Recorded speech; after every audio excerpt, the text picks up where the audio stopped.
রানীকে পেয়ে অবশেষে খুশি হলো দুর্জয়। সম্পূর্ণ জানতে দেখতে থাকো।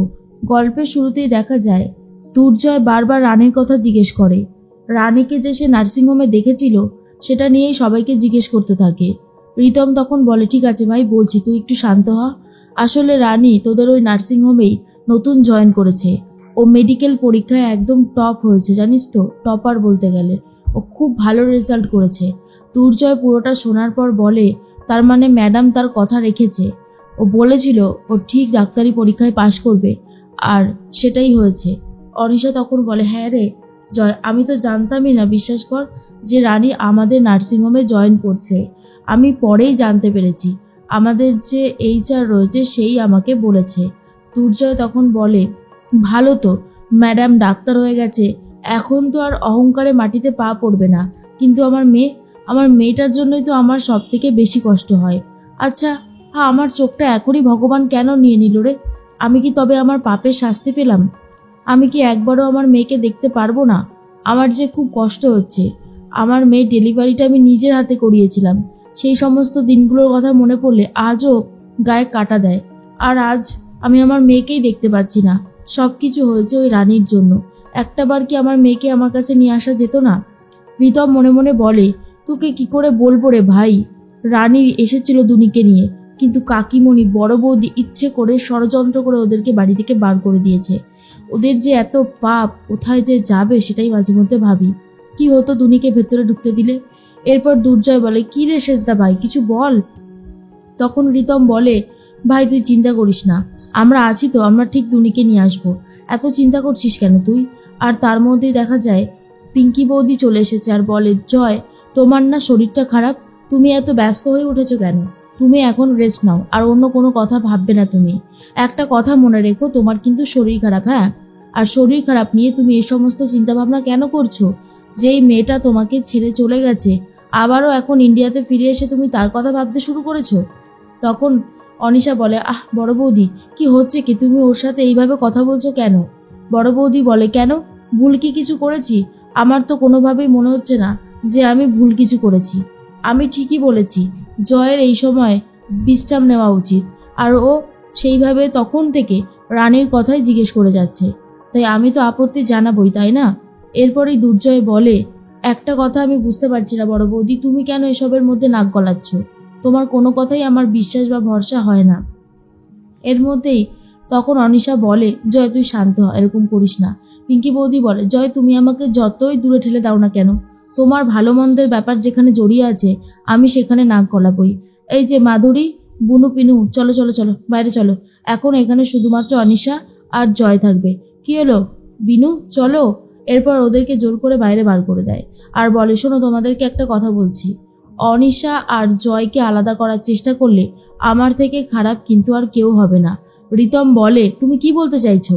রানীর সাথে অলরেডি আমার ভাইয়ের বিয়ে হয়েছে, তাদের একটা সন্তানও আছে, ডিভোর্স হয়নি। আর বলছো অনিশার সাথে আমার ভাইয়ের মিল হবে? সেটা হতে পারে না। অনিশা আর আমার ভাই দুজন মিলে বিজনেস করে, ওদের একটা সম্পর্ক রয়েছে বিজনেসের জন্য, ব্যাস এটুকুই। তখন পিঙ্কি বৌদি বলে, সেটা আমাকে বুঝে নিতে দাও। রিতম তখন বলে, এই জন্য মেজদা, এই জন্য আমি বড় বৌদিকে আমাদের সংসারের মধ্যে ঢুকাতে চাইনি। যেই না ঢুকেছে আবারও শুরু করে দিয়েছে ফোকর দালালি। কি যে লাভ পায় কে জানে। তখন পিঙ্কি বৌদি বলে, এই রিতম, মুখ সামলে কথা বলো, ভুলে যাচ্ছ কার সাথে কথা বলছো। রিতম বলে, আমি ভুলে যাইনি, বরং আমি যা বলছি সেটা একদম ঠিকই বলেছি। বড় বৌদি, সবসময় তো তুমি জয়ের ওপরে রেগে থাকো, আর এখন সেই সমস্ত বদলা নিচ্ছ যাতে জয় রানীর সাথে দেখা করতে না পারে। ভেতরে ভেতরে তো জয় কষ্ট পাচ্ছে, তাই না? তুমি এটা দেখে আনন্দিত হচ্ছ। আর রানী যদি এই বাড়িতে আসে তাহলে তুমি তো আর সবার ওপরে ছুরি ঘোরাতে পারবে না। সবটাই বুঝি গো বড় বৌদি। তখন পিঙ্কি বলে, তোমরা যাই বোঝো না কেন, রানী যদি এখানে এসে জয়ের সেবা করে, আর সেটা যদি তোমাদের মধ্যে কেউ বলে জয়কে আমার থেকে খারাপ আর কেউ হবে না, বলেই চলে যায়। অনিশা তাকে তখন পিঙ্কি বৌদি বলে, দেখো অনিশা, জয়কে সুস্থ করতে হলে কিন্তু রানীর থেকে দূরে রাখতে হবে। কোনোভাবেই যেন জানতে না পারে যে রানী ওর সেবা শুশ্রূষা করবে, কথাটা মাথায় রেখো। এদিকে পিকলুর কাছে যাওয়া হয়েছে, রানী সেখানে গিয়ে কথা বলতে থাকে। আর আদিত্যবাবু বলে, রানী, এই পেশেন্টের যদি হঠাৎ করে কোনো প্রবলেম হয় আমি কি করে সারাবো একে? বাড়িতে কেউ জানে না, তুমি শুধু বলেছিলে বলে আমি ওর এখানে থাকার ব্যবস্থা করে দিয়েছিলাম। রানী বলে, আমি জানি আদিত্যবাবু, আপনি শুধুমাত্র আমার কথা শুনে এই হেল্পটা আমাকে করেছেন, আমি তার জন্য সত্যি আপনার কাছে ঋণী। আর কয়েকটা দিন, আসলে আমি তো ভেবেছিলাম যে আমি নার্সিংহোমে জয়েন করে যাব, তারপরে আমি ওকে একটা বেড দেওয়ার ব্যবস্থা করব। আর কয়েকটা দিন একটু সাহায্য করুন, তারপরেই আমি দুর্জয়কে দেখে হসপিটালে নার্সিংহোমে যখন যাব একটা ব্যবস্থা করব ওর জন্য। কয়েকটা দিন সময় লাগবে। আদিত্যবাবু বলে, সেটা আমিও চাই যে তুমি সত্যিটা জানতে পারো যে কে কে তোমার আর তোমার হাজব্যান্ডের মধ্যে ঝামেলাটা লাগিয়েছিল। আমিও চাই সেটা তুমি জানতে পারো। এর মধ্যেই বন্দনা দেবীর শরীরটা হঠাৎ করে খুবই খারাপ হয়ে যায়। তখন রানী তাড়াতাড়ি করে ছুটে গেছে আর পুষ্পাদিকে বলে, যাও যাও যাও, আমার মেডিকেলের বক্সটা নিয়ে এসো। এরপর সমস্ত কিছু নিয়ে আসে আর চিকিৎসা করতে শুরু করেছে রানী। তখনই প্রমথেশবাবু আদিত্যবাবু খুব ভয় পেয়ে যায় আর বলে, ঠিক হবে তো রানী? রানী তখন বলে, হ্যাঁ হ্যাঁ, আসলে আন্টির যে রোগটা রয়েছে সেটা তো কমার কোনো চান্স নেই, দিন দিন বাড়বেই। আঙ্কেল, আপনি সিকিউরিটিকে একটু তৎপর থাকতে বলবেন।